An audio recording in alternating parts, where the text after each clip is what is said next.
اب آئیے دیکھتے ہیں حدیث کی نسبت کے اعتبار سے اس کو کیا کیا نام دیا جاتا ہے، اس پر کیا حکم لگایا جاتا ہے، یعنی وہ حدیث اوپر کہاں تک پہنچتی ہے۔ ایک حدیث محدث نے روایت کی۔ اب یہاں سوال اس سے پہلے کہ میں آگے بتاؤں، ایک اور بات یہاں پر سمجھ لیں کہ جیسے ایک بھائی نے ہم کو بتایا ابھی کچھ دیر پہلے کہ بعض کتابوں میں سند ہوتی ہے، ترجمے میں سند نہیں ہوتی ہے، اور کسی نے پوچھا کہ سند یعنی کہاں تک ہوگی۔ سند محدث جب کسی کتاب میں اس کو نقل کرتا ہے تو وہ اپنے سے شروع کرتے ہوئے اوپر تک کہاں تک جاتا ہے، جہاں تک اس کے پاس سند ہے، تو اللہ کے نبی صلی اللہ علیہ وسلم تک، کبھی صحابی اور کبھی کسی اور تک۔ تو سند محدث سے لے کر چاہے وہ لکھ رہا ہو یا بیان کر رہا ہو، سند وہاں سے شروع ہو کر اوپر جہاں تک اس کے پاس سند ہے، بیچ میں کبھی انقطاع ہے کبھی نہیں ہے، تو وہ پوری سند اپنے سے شروع کرتا ہے۔ یعنی سند کہاں تک ہوتی ہے؟ آپ سوچیں قیامت تک جائے گی، سند کہاں تک ہوگی؟ تو سند کہاں تک جاتی ہے؟ محدث جب حدیث کتاب میں لکھتا ہے یا لوگوں میں بیان کرتا ہے تو وہ اپنے سے لے کر اوپر تک بیان کرتا ہے۔ تو سند کہاں تک جاتی ہے؟ محدث تک ہوتی ہے، اور محدث سے اوپر تک جاتی ہے۔ اور وہ پہلے دور کے بھی ہو سکتے ہیں، جیسے امام مالک ہیں، بہت شروع کے دور کے ہیں، ان کی سندیں بہت مختصر ہوتی ہیں۔ مالک عن نافع عن ابن عمر عن النبی صلی اللہ علیہ وسلم۔ امام مالک کی بعض سندیں کیسی ہیں؟ دیکھیے اتنی چھوٹی سند، یعنی کتنا کم فاصلہ ہے۔ امام مالک ہیں، وہ نقل کرتے ہیں کس سے؟ نافع سے۔ نافع ابن عمر، ابن عمر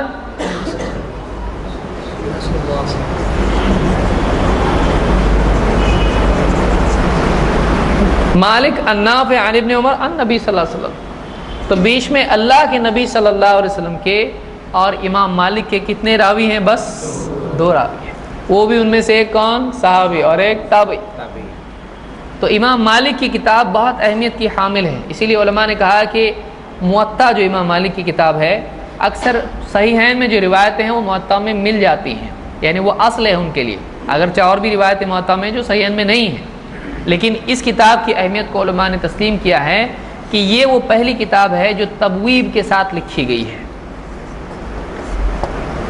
فقہی باب وغیرہ جو ہوتے ہیں، کتاب الصلاۃ، کتاب طہارہ وغیرہ جو بھی ہیں، کتاب الادان، تو اس طرح سے امام مالک کی کتاب ہے، اور اس میں سند بہت عام طور سے مختصر ہوتی ہے، کچھ بڑی سندیں بھی ہوتی ہیں، لیکن عام طور سے اس میں چونکہ ان کے اور اللہ کے نبی صلی اللہ علیہ وسلم کے بیچ میں راوی بہت کم ہوتے ہیں، اس اعتبار سے اس کی اہمیت اور مقبولیت اور اس کا اعتماد بہت زیادہ ہے۔ اور خود امام مالک کیا ہیں؟ مدینہ کے امام ہیں، اور بہت ہی بڑے امام گزرے ہیں۔ تو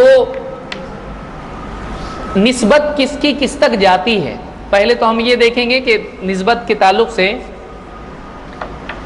جیسے میں نے بتایا کہ محدث اپنے سے اوپر تک بتاتا ہے، تو سند میں اس کے بعد امام البیہقی مثال کے طور پر، امام البیہقی سے اوپر بہت راوی آتے ہیں، کبھی کبھی 10 راوی آتے ہیں، کیونکہ ان کا وہ بہت بات کے ہیں، اور ان سے اوپر کئی یعنی راوی حدیث کے آئیں گے۔ لیکن اگر آپ امام مالک کو دیکھیں یا ایک دم قریب کے دور کے علماء کو دیکھیں تو ان کی سند میں بہت کم۔ تو کم اور زیادہ کیوں ہو رہے ہیں؟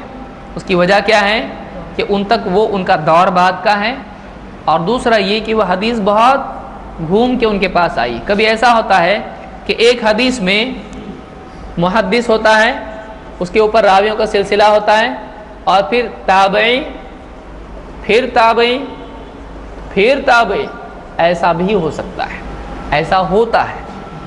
اکثر فتح الباری میں ابن حجر بتاتے ہیں اس کی سند کے لطائف میں سے یہ ہے کہ اس میں تابعی نے تابعی سے روایت کی ہے، اس میں 3 تابعی آ رہے ہیں، اس طرح سے بھی ہوتا ہے۔ تو کبھی یعنی ایک ہی دور کے لوگ بھی کبھی سند میں زیادہ ہوتے ہیں۔ آپ یہ نہ سمجھیں کہ ہمیشہ سند میں ایسا ہوگا کہ صحابی ان سے روایت کرنے والے تابعی ہیں، تابعی سے روایت کرنے والے تبع الاتباع میں سے ہیں، یا تبع تابعی جس کو ہم کہتے ہیں۔ ضروری نہیں ہے، ایسا بھی ہوتا ہے کہ صحابی سے صحابی روایت کرے، تابعی سے تابعی سے تابعی ایسا روایت کرے اور نیچے بھی اس طرح سے ایک ہی دور کے لوگ ریپیٹ ہوں، تو اس سے سند کبھی ایسی لمبی ہوتی ہے لیکن ان کا زمانہ زیادہ دور کا نہیں ہوتا ہے، لیکن چونکہ ان تک حدیث کئی واسطوں سے پہنچی اس لیے سند کیا ہو گئی؟ لمبی ہو گئی، ایسا ہو سکتا ہے۔